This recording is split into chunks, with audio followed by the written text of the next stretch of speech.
საქართველოს ეროვნული უნივერსიტეტის SEUS მიერ წარდგენილმა პროგრამამ სიცოცხლის გადარჩენის ბაზისური ალგორითმი BLS-ი გაიარა აკრედიტაცია და მიენიჭა პირველი ტიპის 12 UPG ფულა.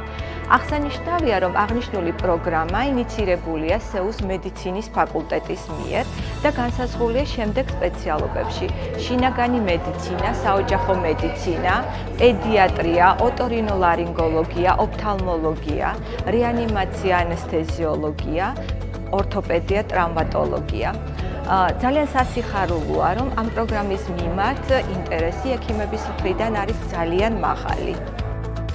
დღეს ჩვენ მასპინძლობთ პირველ ნაკადს და ეს მხოლოდ დასაწყისია ექიმების ძალიან დიდი მოთხოვნილებიდან გამომდინარე ჩვენ აუცილებლად გავამრავალფეროვნებთ ჩვენ ტრენინგებს, რა თქმა უნდა, და ყველაზე ყურადსაღები და მნიშვნელოვანი ის არის, რომ ეს კეთდება ყველაფერი სიმულაციური ცენტრის ბაზაზე, სადაც მიმდინარეობს ხოლმე სტუდენტებისთვის მეცადინეობები და არის აღჭურვილი უახლესი მანეკენების და არაჩვეულებრივი მოწყობილობებით.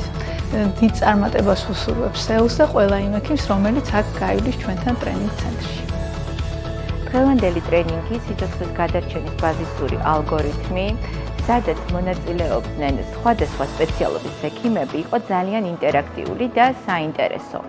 ექიმებმა აღნიშნეს, რომ მათთვის ძალიან საინტერესო ინფორმაცია მიიღეს, ახალი უნარები შეიძინეს და განსაკუთრებულად მნიშვნელოვანია, რომ ჩვენ გვქონდა სიმულაციური ამოცანები, სადაც გუნდური მუშაობა შეისწავლეს, დახვეწეს თავიანთი უნარები, ან მიიღეს ახალი ცოდნა.